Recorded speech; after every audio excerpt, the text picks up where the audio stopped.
Boa noite.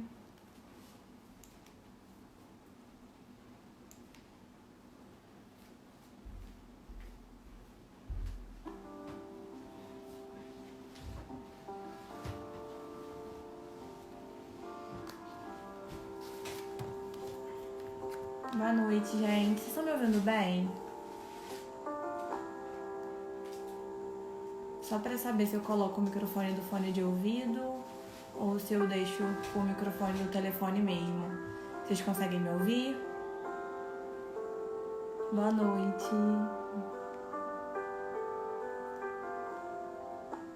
Mas tá bom o som?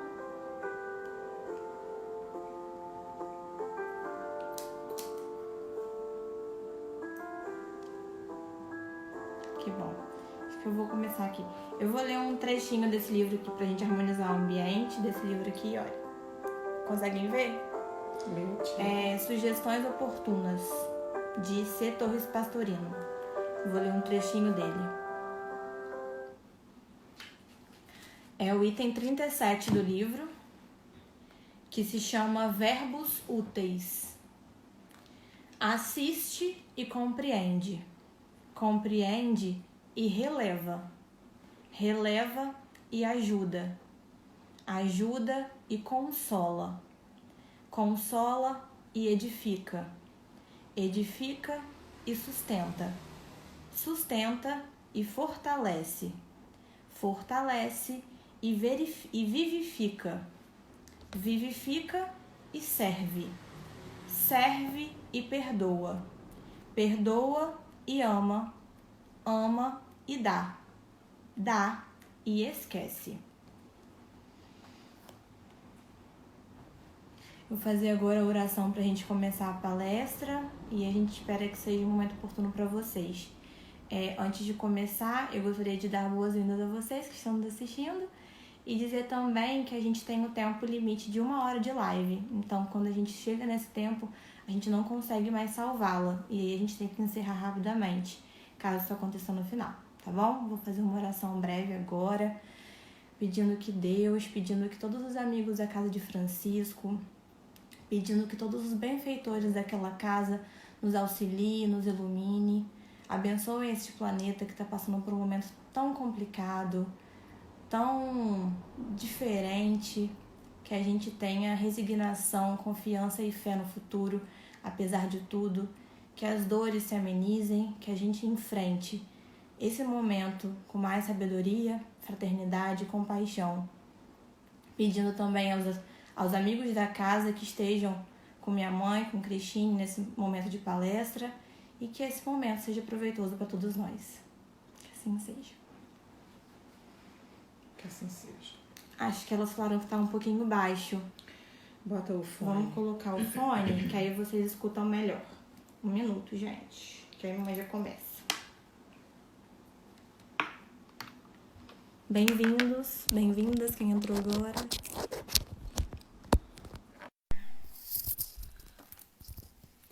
Aí vocês checam se vai ficar melhor o áudio. Todo mundo ouvindo direitinho? Tá tudo legal? Algum sinal? Bem, vou seguindo, né? Tá baixo? Aqui aumentando, será, Maria? Não, isso aí é o volume de retorno.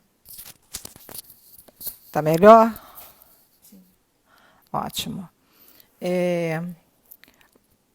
Envolvidos assim pela Semana da Mãe, entendendo a importância dessa figura, desse arquétipo, nós começamos a ler o livro Boa Nova na intenção de falar um pouco sobre as mães, né? Porque a gente sabe que papel importante diante de tudo, né?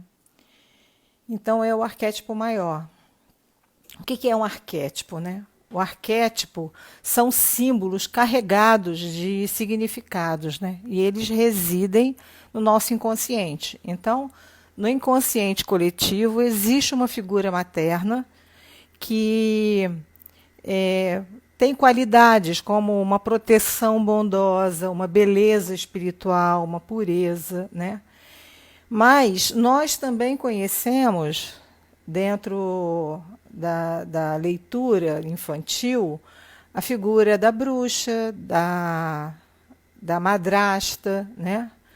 Porque retratam, na verdade, o significado da mãe, que tem evolução, e da mãe que não tem evolução ainda, ou ainda não dominou em si alguns aspectos que a gente está aqui nesse planeta para desenvolver. Então há uma eterna briga entre a nossa luz e a nossa sombra.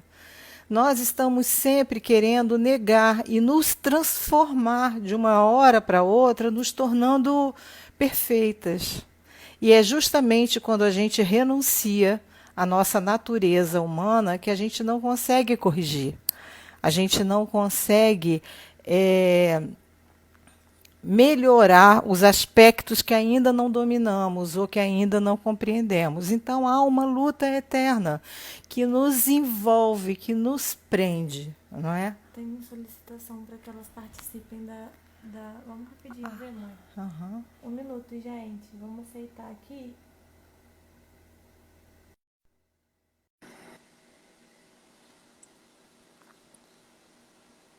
Conseguimos? Bem, vamos... Ai, não, Zezé. Oi, Zezé, bem-vinda. A gente vai falando... Saiu? A gente vai falando porque o tempo é muito apertadinho, né? Mas seja bem-vinda de chamar de novo se quiser. Então, quando nós nos tornamos mães, escolhemos esse papel, ou ele acontece por acaso, a gente tem a possibilidade de desenvolver esses aspectos, né? Que podem ser positivos ou negativos. E o que acontece? A gente tem que se perguntar o que o modelo de mãe representa para mim. Geralmente, conscientemente, o modelo que eu conheço é aquele que eu vivi com minha mãe, com minha avó, com as figuras femininas que antecederam o meu tempo, né? E aí algumas pessoas têm belos exemplos, outras talvez não conhecem e não podem experimentar essa vivência, a não ser que seja da sua bagagem espiritual, né? E aí, por que eu estou falando isso? Porque como a gente está lembrando dos arquétipos, a Mãe Maria, ela é o arquétipo que nos inspira. A Mãe Maria é o arquétipo daquela pessoa que esteve acolhendo o mestre, que educou, que amou, que cuidou, que pôde permitir a Jesus uma infância saudável para que ele pudesse encontrar o seu propósito. Eu vou entrar aqui, então, pelo meu, para poder mostrar uma imagem. Como é que eu faço, Maria? Eu acho que não vai ficar bom. Bom, se Maria conseguir, eu mostro a vocês. Mas eu vou falar para vocês entenderem. Eu coloquei aqui aquela imagem de uma criança deitadinha no asfalto e foi desenhada no entorno dela, com giz, a figura de uma boneca. E ela deitadinha no centro, como se estivesse no peito, no colo.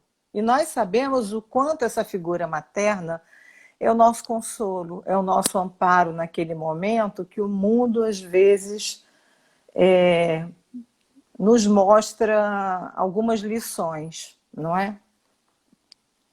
Então, o seio materno é sempre a acolhida de amor que a gente espera, mas que nem sempre a gente tem. Mas está tudo bem, não tem problema, a gente ainda assim tem que agradecer a Deus por esse ventre que nos permitiu essa experiência.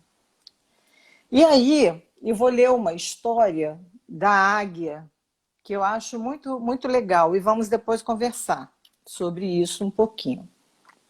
A história é a seguinte: a águia empurra gentilmente seus filhotes para a beirada do ninho. Seu coração maternal se acelera com as emoções conflitantes, ao mesmo tempo em que ela sente a resistência dos filhotes aos seus resistentes cutucões. Por que a emoção de voar começa com medo de cair? Ela pensou, essa questão secular ainda não estava respondida para ela. Como manda a tradição da espécie, um outro arquétipo. O ninho estava localizado bem no alto de um pico rochoso, nas fendas protetoras, bem no lado dessa rocha. Abaixo dele, somente o abismo e o ar para sustentar as asas dos filhotes. E justamente agora, isso não funcionar. E se isso não funcionar, ela pensou. Apesar do medo no seu coração, a águia sabia que aquele era o momento. Sua missão maternal estava prestes a se completar. Restava ainda uma tarefa final, o empurrão. A águia tomou-se de coragem que vinha da sua sabedoria interior.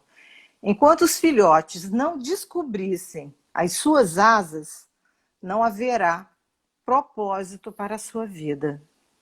O empurrão era o melhor presente que ela podia oferecer-lhes. Era o seu supremo ato de amor. Então, um a um, ela os precipitou para o abismo e eles voaram. E aí a gente começa a pensar em Maria, né? Por quê? Imaginem, Maria recebeu no ventre Jesus, o Messias. Ela sabia que ela não podia conter aquele Messias só para ela, no seu colo. Ele veio com um propósito, ele veio com uma missão. E no livro Boa Nova, na página 18, ela conversa com Isabel, sua prima, e elas falam exatamente sobre o que elas percebiam em seus filhos. Porque tanto João Batista como Jesus, para aquele tempo, eles tinham uma maturidade espiritual que elas não viam. Não era fácil ver nas outras crianças.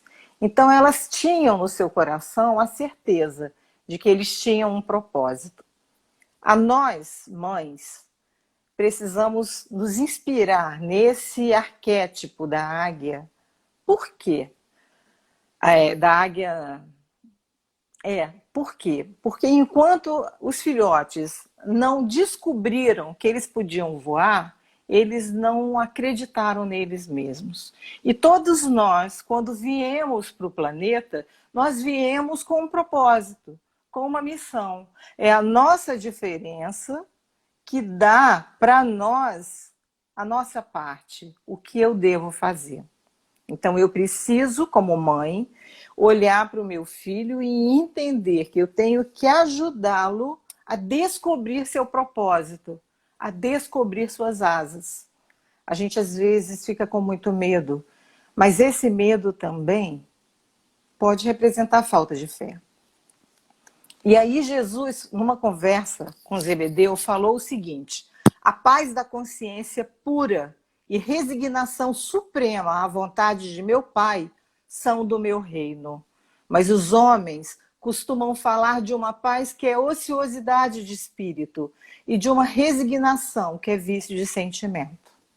E aí a gente precisa entender qual a ligação que isso tem com a maternidade. Porque muitas vezes a gente entra nessa ociosidade e a gente esquece que a gente precisa estar atento às necessidades dos filhos, ajudá-los a se preparar para aquilo que eles vieram. Porque eles vieram, eles têm uma tarefa.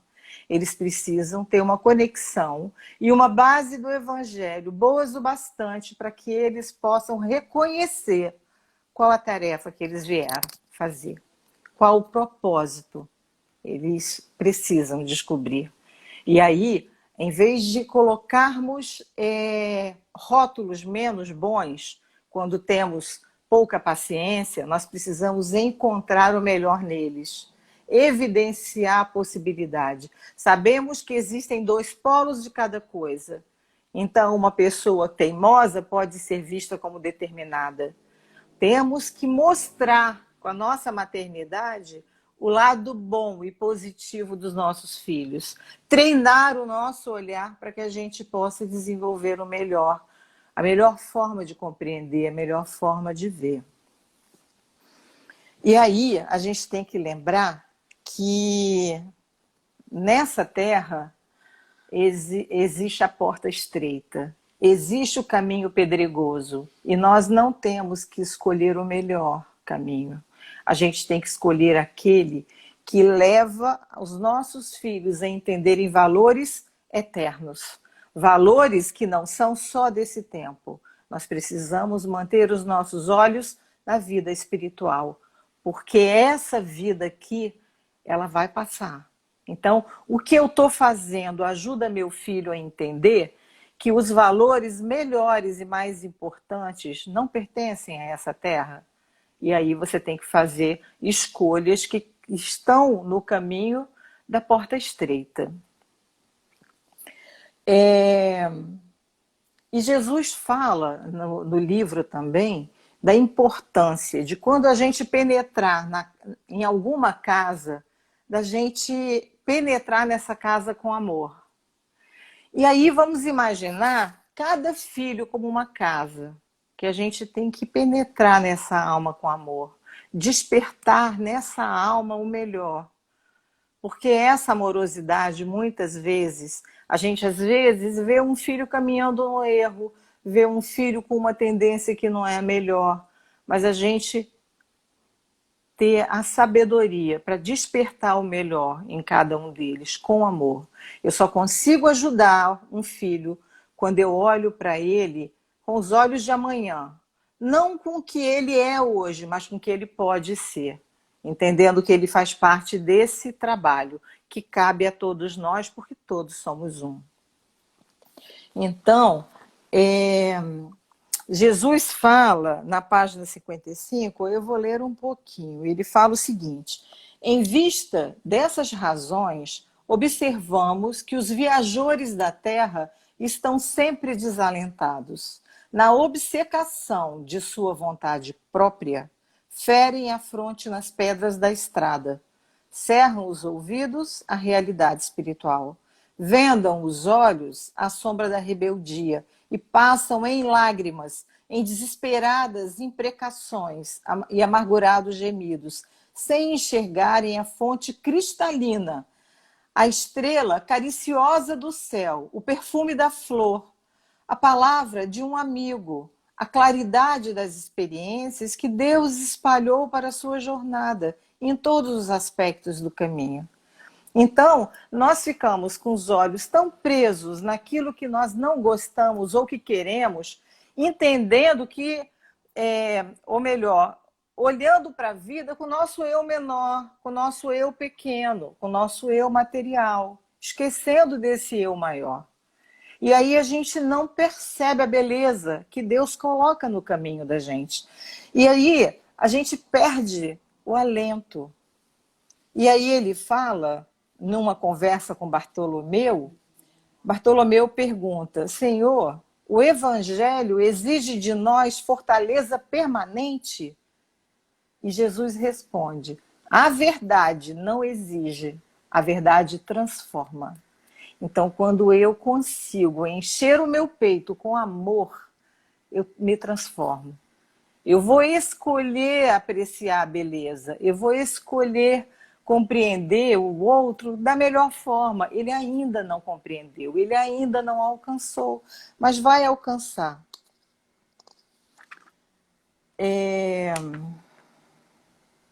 A transformação, ela é de dentro para fora. E aí ele fala uma outra frase que eu achei muito interessante, no diálogo com Judas, quando Judas começa a querer buscar o reino de uma forma física, monetária. E ele fala: acima dos tesouros perecíveis está o amor, com seus infinitos recursos. Então a gente precisa lembrar que quando estamos juntos, quando entendemos que cada um dentro do nosso lar, cada um dentro da nossa história, tem algo de positivo a contribuir comigo, eu certamente vou encontrar o amor e os seus infinitos recursos. Porque estamos todos juntos, estamos todos buscando desenvolver o melhor no planeta. E qual é a minha parte? Sempre temos pressa, pois é, temos pressa. Mas para que ter pressa? Quando chegar o meu tempo, vai chegar. E está tudo bem. Nós temos que entender que existe uma condução divina. E a gente precisa acreditar nisso. Não vai de um dia para o outro, né? E aí outra frase que Jesus falou, que eu coloquei aqui, eu achei muito belo. Quem governa o mundo é Deus. Quem governa o mundo é Deus. A gente vê esse momento de pandemia e a gente às vezes entra num desespero. A gente às vezes começa a acreditar que a gente não merece isso, que a gente está sendo punido. Todos os filhos de Deus são importantes. Ele não seleciona o bom ou o ruim. Ele não seleciona. Nós vamos seguindo dentro da nossa história pessoal. Mas tudo sempre sob o governo de Deus. E a gente precisa confiar nesse Deus maior. A gente precisa confiar que Maria, de fato, está aí para ensinar a gente como agir de acordo com esse arquétipo que é tão importante. E aí, quais são as grandes lições que Maria vem trazendo para a gente? Primeiro, o amor que acolhe, o amor que socorre, que permanece acompanhando Jesus por toda a história. Quantas de nós, mães, apesar de seguirmos nossa vida e os filhos já terem descoberto seu propósito e suas asas, a gente continua com atenção, para que a gente possa ajudá-los se houver alguma necessidade. E aí, diante da vida eterna, diante da vida espiritual, a gente precisa pensar o que é força e o que é fraqueza. Algumas vezes, ceder à vontade de Deus é força. Aceitar a vontade de Deus é força. Às vezes, fraqueza é você querer acreditar só em você, como se você não precisasse da espiritualidade. E a gente, como mãe, a gente precisa se ligar fortemente à nossa intenção. Queremos o melhor para o filho.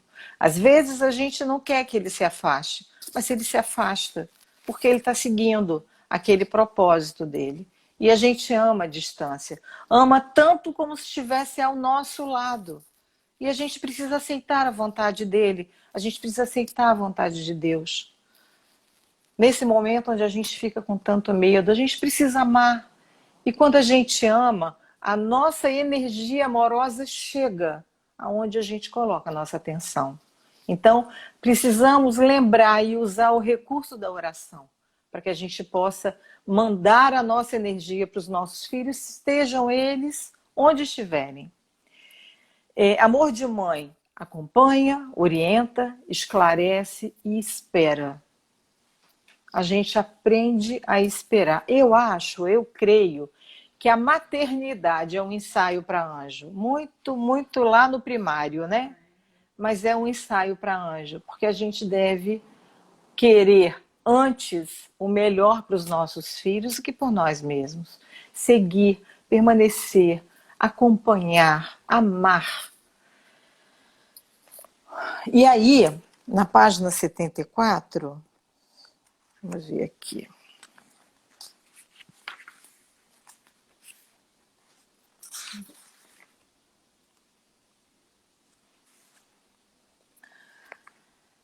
Seria justo trabalhássemos por cumprir a vontade de nosso Pai, aniquilando seus filhos, nossos irmãos? Nós precisamos lembrar que hoje, e a gente vendo toda essa pandemia, a gente não pode querer o amor só para os nossos filhos. A gente não pode querer o melhor só para os nossos filhos. Somos todos irmãos em Cristo. Estamos todos desenvolvendo o melhor. E a gente não pode ter um olhar só para eu, só para a Cristine. Nós precisamos desenvolver o amor pelo nós. Estamos todos nesse barco. E estamos todos precisando desenvolver o melhor. E aí eu lembro de Emmanuel, quando ele falou que nós vamos estar perto do mundo de regeneração e amor, quando a gente aprender a olhar o filho de outra mãe como se fosse o nosso. A gente precisa e vai aprender já já nas lições que estamos acompanhando. E aí nós vamos lá para o final, quando chega o caminho de Maria, a grande dor. Que horas são, minha filha? 8h26. Ah, tá tranquilo. Então a gente pode. E aí eu vou pedir licença para ler alguns trechos, porque eu acho que é mais fiel. No último capítulo do livro Boa Nova, a gente vai ler o pedaço onde Maria passa por toda a sua agonia materna. E ela fala, junto da cruz, o vulto agoniado de Maria produzia dolorosa e indelével impressão, com o pensamento ansioso e torturado, olhos fixos no madeiro das perfídias humanas. Eu fui ver, perfídia significa traição, deslealdade. A ternura materna regredia ao passado em amargurosas recordações. Ali estava na hora extrema do seu bem-amado. Imagine a dor de uma mãe acompanhando a dor de um filho que só trouxe bondade. Maria deixava-se ir na corrente infinita das lembranças. Eram circunstâncias maravilhosas. Desde o nascimento do seu Jesus, reconhecendo que a assistência de Deus se tornara incontestável nos menores detalhes de sua vida. Então, apesar dela estar assistindo a dor do seu filho, ela não esquecia que Deus estava a vida toda dando assistência, a vida toda acompanhando. Naquele instante supremo, revia a manjedoura na sua beleza agreste, sentindo que a natureza parecia desejar redizer aos seus ouvidos o cântico de glória daquela noite inovidável. Por meio do véu espesso das lágrimas, repassou uma por uma as cenas da infância do seu filho, estremecido, observando o alarme interior da mais doce das reminiscências. Nas menores coisas, reconhecia a intervenção da providência celestial. Entretanto, naquela hora, seu pensamento vagava também pelo vasto mar das aflitivas interrogações. Então ela aí começou a entrar no questionamento. Meu Deus, meu filho é tão bom, por que passar por isso? Que fizera Jesus por merecer tão amargas penas? Não vira crescer de sentimentos imaculados sobre o calor do seu coração? Desde os mais tenros anos, quando conduzia a fonte tradicional de Nazaré, observava o carinho fraterno que dispensava a todas as criaturas. Frequentemente ia buscá-lo nas ruas empedradas, em que a sua palavra carinhosa consolava os transeuntes desamparados e tristes. Então Jesus, desde criança, amparava, acolhia o ladrão, o que nós entendemos como ruim, porque ele veio para acolher aquele que precisava ser trazido de volta ao seio do seu Pai, ao reino do seu Pai. Lembrava-se de que um dia a divina criança guiara a casa dos malfeitores, publicamente reconhecido como ladrões do Vale de Mishap. E era de ver-se a amorosa solicitude com que seu vulto pequenino cuidava dos desconhecidos, como se fossem seus irmãos. Muitas vezes, comentar a excelência daquela virtude santificada, receando pelo futuro do seu adorável filhinho. Depois do caricioso ambiente doméstico, era a missão celestial dilatando-se em colheita de frutos maravilhosos. Que profundos desígnios haviam conduzido seu filho adorado à cruz do suplício. Uma voz amiga lhe falava ao espírito, dizendo das determinações insondáveis e justas que precisam ser aceitas para a redenção divina das criaturas. Então, a gente vê aqui que, intuitivamente, ela entendeu que a gente não pode contestar a vontade de Deus. A gente precisa aceitar. Então, ela falou, faça-se na escrava a vontade do Senhor. Se colocando apostos. Hã? Se colocando apostos. Se colocando apostos. E aí ela vai seguindo. E aí, em algum momento, onde Jesus já estava na agonia da cruz, ela começa a perceber aquela dor. E ela sente no seu ombro uma mão apoiar. Era João. João, nesse momento, com todo o amor que tinha por ela, coloca aquela parceria, se colocou em prontidão. Deparou-se-lhe a figura de João, que, vencendo a pusilanimidade criminosa em que haviam mergulhado os demais companheiros, entendia os braços amorosos e reconhecidos. Silenciosamente, o filho de Zebedeu abraçou-se àquele coração maternal. Maria deixou-se enlaçar pelo discípulo querido e ambos, ao pé do madeiro, em gesto súplice, buscaram ansiosamente a luz daqueles olhos misericordiosos no cúmulo dos tormentos. Quando Maria estava lá, Jesus percebeu aquele momento.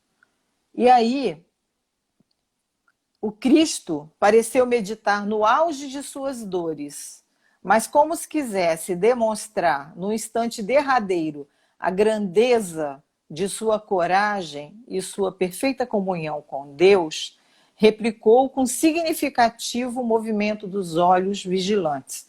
Então, Jesus nos dando a lição de que ele, mesmo ele, estava obedecendo à vontade do Pai. Era o seu exemplo.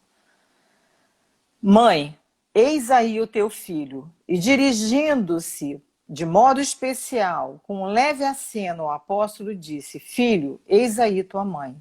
Maria envolveu-se no véu de seu pranto doloroso, e o grande evangelista compreendeu que o mestre, na sua derradeira lição, ensinava que o amor universal era o sublime coroamento de sua obra. Olha só, gente, o amor universal. Não é o amor pelo meu filho, é o amor universal. Entendeu que no futuro, a claridade do reino de Deus revelaria aos homens a necessidade da cessação de todo o egoísmo e que no santuário de cada coração deveria existir mais abundante cota de amor, não só para o círculo familiar, senão também para todos os necessitados do mundo, e que no templo de cada habitação permaneceria a fraternidade, para que a assistência recíproca se praticasse na terra. Então ele ali estava ensinando para a gente que a gente não tem que olhar para o nosso círculo apenas. A gente tem que estender ao outro, estender ao próximo, entendendo que todos estamos aqui para ajudar-nos uns aos outros. Não tem ninguém maior, ninguém menor. Não existe o outro. Existe, dentro dos arquétipos a gente vê, o arquétipo é uma força que eu preciso desenvolver. Então, ela aqui vai começar a entender, quando ele falou, filho, eis aí tua mãe, e mãe, eis aí o teu filho, ela precisava continuar a desenvolver nela a sua maternidade. E aquele filho, João, precisava continuar a viver o cuidado do filho. Então, não importa se eu perdi alguém que eu amo, importa que eu vou continuar desenvolvendo aquele amor. Porque é disso que Jesus fala. Jesus nos pede para que a gente possa desenvolver o nosso papel. E aí Maria começa a, junto de João, descobrir e ajudar os necessitados, descobrir e ajudar aquele que vinha à sua porta e que precisava de apoio. E aí continua. Aos poucos eles foram vivendo isso. Eles precisavam entender o desapego da pessoa e entender que precisava desenvolver aquela força, aquela energia. Se a gente vê, até hoje, Jesus ele está aí. Ele não está preocupado se ele vai salvar a mãe dele, embora a gente vá ver isso aqui. Mas essa dedicação incondicional. Eu não tenho que dar o amor de mãe para o meu filho apenas. Eu devo dar o amor de mãe para o filho do mundo que precisa de mim. E aí,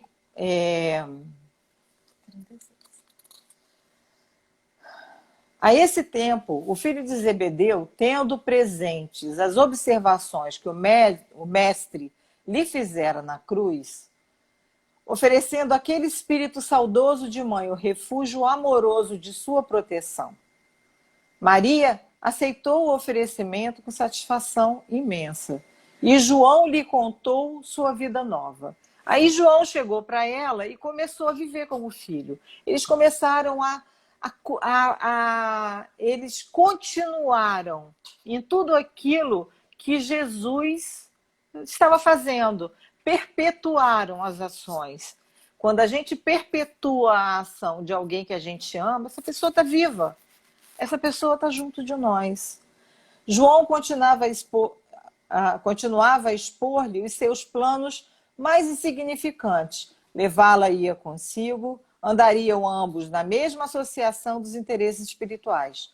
Seria seu filho desvelado, enquanto receberia de sua alma generosa a ternura maternal nos trabalhos do Evangelho. Então, eles começaram a compreender aquilo que Jesus tinha dito. Então, lá em Éfeso, a habitação simples e pobre demorava num promontório de onde se avistava o mar. No alto da pequenina colina, distante dos homens, no altar imponente da natureza, se reuniriam ambos para cultivar a lembrança permanente de Jesus. Estabeleceriam um pouso e refúgio aos desamparados, ensinariam as verdades do Evangelho a todos os espíritos de boa vontade e, como mãe e filho, iniciariam uma nova era de amor na comunidade universal. Maria aceitou alegremente. Dentro de breve tempo, instalaram-se no seio amigo da natureza em frente ao oceano. A casa de João, ao cabo de algumas semanas, se transformou num ponto de assembleias adoráveis, onde as recordações do Messias eram cultuadas por espíritos humildes e sinceros. Então, Jesus falou para a gente que onde houvessem 2 ou 3, em nome dele, ele estaria presente. E assim eles continuaram. Decorridos alguns meses, grandes fileiras de necessitados acorriam ao sítio singelo e generoso. A notícia de que Maria descansava agora entre eles espalharam um clarão de esperança por todos os sofredores. E aí a gente vê que Maria começa a fazer curas, assim também como João. Então Jesus falou que nós poderíamos fazer o que ele fazia. Mas para que a gente possa fazer, a gente precisa experimentar algo que ele deixou como receita: amar. Nós precisávamos amar uns aos outros. E aqui as curas vinham pelo amor. Quantos que aqui estão lembram da paz de sentar com uma avó, com uma tia, com uma mãe e simplesmente tomar um café com alguém que presta atenção em você, que ouve sem te julgar, que ouve com amor. É isso que cura. É você estar e mostrar ao outro que ele é importante para você. Isso é uma força. Seguindo, Senhora, sois a mãe do vosso mestre e nossa mãe santíssima. A tradição criou raízes. Quem não lhe devia favor de uma palavra maternal nos momentos mais duros? E João consolidava o conceito, acentuando que o mundo lhe seria eternamente grato, pois fora pela sua grandeza espiritual que o emissário de Deus pudera penetrar na atmosfera escura e pestilenta do mundo para balsamizar os sofrimentos da criatura. Então ela foi o canal que recebeu Jesus, que amou Jesus, que cuidou de Jesus. E aí, na sua humildade sincera, Maria se esquivava as homenagens afetuosas dos discípulos de Jesus, mas aquela confiança filial com que lhe reclamavam a presença era, para sua alma, um brando e delicioso tesouro do coração. A gente vê aqui como o amor daqueles que se amam aquecem o coração. Às vezes você tem todo o dinheiro do mundo, mas se você não tem alguém que te ame, você não fica bem. Então aqui ela se curou amando João como filho e João se curou amando aquela mulher como mãe. Minha mãe, dizia um dos aflitos, como poderei vencer minhas dificuldades? Sinto-me abandonado na escura estrada da vida.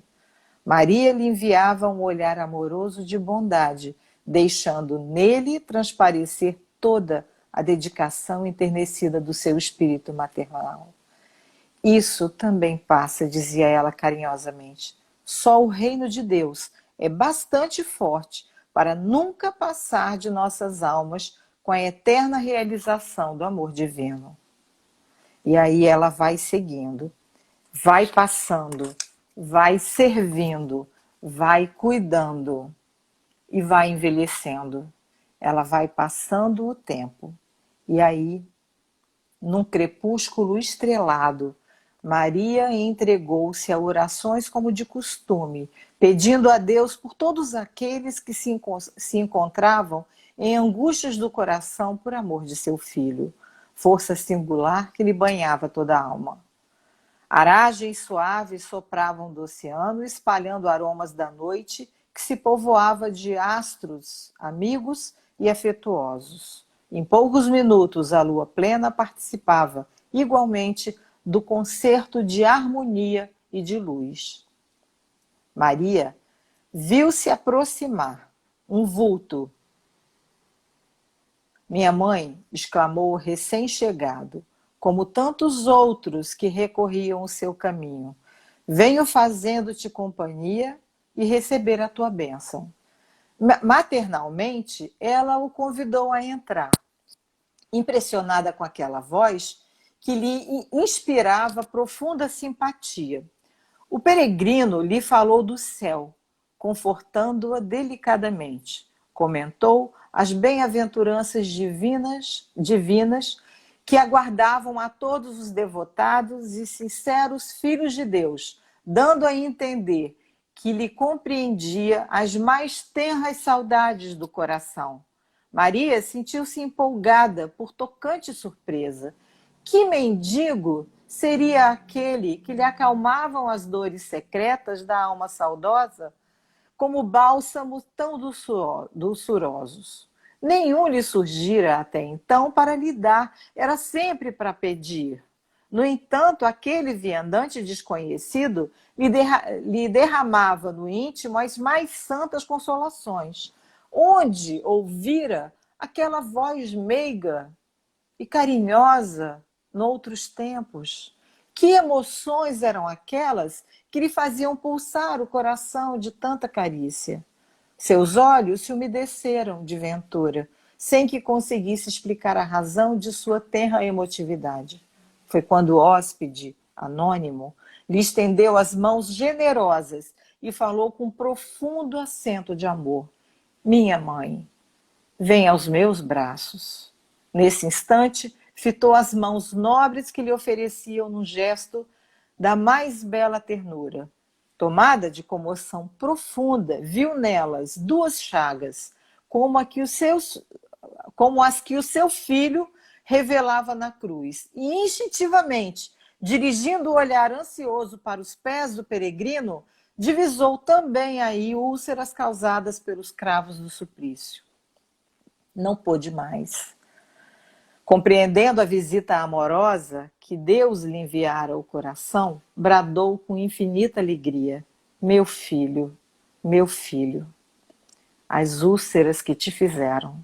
E precipitando-se para ele como mãe carinhosa e desvelada, quis certificar-se, tocando a ferida que lhe fora produzida pelo último lançaço perto do coração. Suas mãos tenras e solícitas o abraçaram na sombra visitada pelo luar, procurando sofregamente a úlcera que tantas lágrimas lhe provocara no carinho maternal. A chaga lateral também estava sob a carícia de suas mãos. Não conseguiu dominar o seu intenso júbilo. No ímpeto, fez um movimento para se ajoelhar. Queria abraçar-se aos seus pés do seu Jesus e osculá-los com ternura. Porém, ele, levantando-a cercada de um halo de luz celestial, se ajoelhou aos seus pés, beijando-lhe as mãos em carinhoso transporte. Sim, minha mãe, sou eu. Venho buscar-te, pois meu Pai quer que sejas em meu reino a rainha dos anjos. Então a gente vê a gratidão dele, naquele momento extremo, onde ela estava sendo convidada a estar com ele. E aí a gente vê na lição que ela conseguiu passar por esse momento. Por quê? Porque a atenção não ficou presa na dor da perda, mas no exercício do amor materno aos outros que estavam por ali. E no momento certo, Jesus, que nunca esteve longe, pôde retornar para buscá-la. Então nós precisamos viver esse arquétipo maternal para todos aqueles que precisarem do nosso amor de mãe. E a partir daí, desse amor, Jesus, que nunca está ausente, virá nos buscar no momento certo. Mas até lá, precisamos acreditar que tudo e todos têm o seu tempo.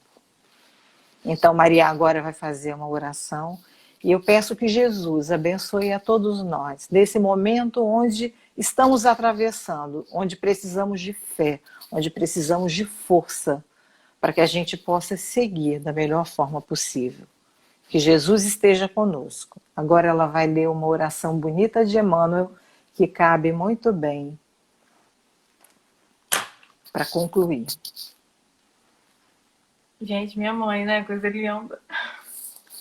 Nossa, Nossa, meu coração está aqui, ó. Que honra. Muito linda a mensagem, muito bom falar de Maria, né? Sempre muita proteção que a gente sente quando fala dela. Eu vou ler a oração como minha mãe me falou aqui. Vocês estão conseguindo me ouvir? Não sei se vocês estavam conseguindo me ouvir. Eu vou fazer a oração aqui. É uma oração como minha mãe falou que foi dita por Emmanuel. E para encerrar o nosso momento de hoje, e antes de fazer a oração, a gente queria agradecer muito a quem ficou aqui com a gente, assistindo, ouvindo. A gente vai estar aqui na semana que vem novamente, estaremos assim todas as semanas e contamos com vocês para assistir, porque sem vocês, por quê, né? Vocês têm que estar aqui. Eu vou fazer a oração pedindo que essa energia que está aqui chegue até vocês da melhor maneira possível, se espalhe por toda a humanidade, por onde houver vida nesse planeta, e que a gente também esteja apto a receber essa graça de Deus. Então eu vou fazer a oração, mentalizem o melhor, mentalizem uma energia muito positiva para que isso chegue até vocês. Senhor Jesus, agradecendo-te o amparo de todos os dias, eis-nos aqui, de espírito, ainda em súplica, no campo em que nos situaste. Ensina-nos a procurar na vida eterna a beleza e o ensinamento da temporária vida humana. Apesar de amadurecidos para o conhecimento, muitas vezes somos crianças pelo coração. Ágeis no raciocínio, somos tardios no sentimento. Em muitas ocasiões, dirigimos-nos à tua infinita bondade, sem saber o que desejamos. Não nos deixeis assim em nossas próprias fraquezas. Nos dias de sombra, seja a nossa luz. Nas horas de incerteza, seja nosso apoio e nossa segurança. Mestre divino, guia-nos o passo na senda reta. Dá-nos consciência da responsabilidade com que nos enriqueces o destino. Auxilia-nos para que o suor do trabalho nos alimente o lume da fé. Não admitas que o verme do desalento nos corroa o ideal e ajuda-nos para que a ventania da perturbação não nos inutilize a sementeira. Educa-nos para que possamos converter os detritos do temporal em adubo que nos favoreça a tarefa. Ao redor da leira que nos confiaste, rondam aves de rapina, tentando instilar-nos ao desânimo e à discórdia. Não longe de nós, flores envenenadas deitam capitoso aroma, convidando-nos ao repouso inútil. E aves canoras da fantasia, através de melodias fascinantes, concitam-nos a ruinosa distração. Fortalece-nos a vigilância para que não venhamos a cair. Dá-nos coragem para vencer a hesitação e o erro, a sombra e a tentação que nascem de nós. Faze-nos compreender os tesouros do tempo, a fim de que possamos multiplicar os créditos de crescimento e de amor que nos emprestaste. Divino amigo, sustenta-nos as mãos no arado de nossos compromissos, na verdade e no bem, e não permitas em tua misericórdia que os nossos olhos se voltem para trás. Que a tua vontade, Senhor, seja a nossa vontade.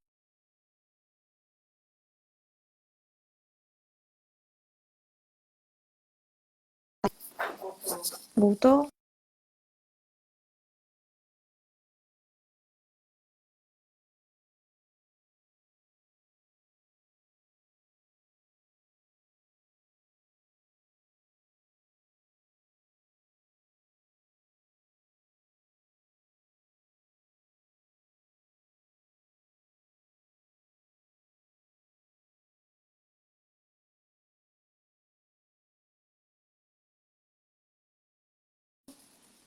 Vocês conseguiram ouvir a oração até o final?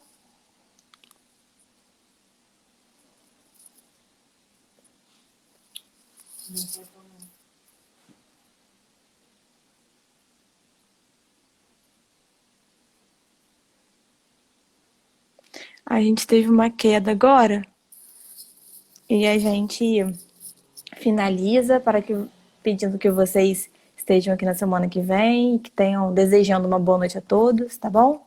Muito obrigada mais uma vez. Dá tchau pra eles, mãe. Boa noite, viu? Fiquem todos com Deus, que sejam todos muito abençoados. A gente vai salvar a live por 24 horas, então se quiserem indicar para algum amigo, para familiar, só falar que vai estar no nosso perfil, tá bom? Muito obrigada e boa noite. Boa noite. Tchau, tchau.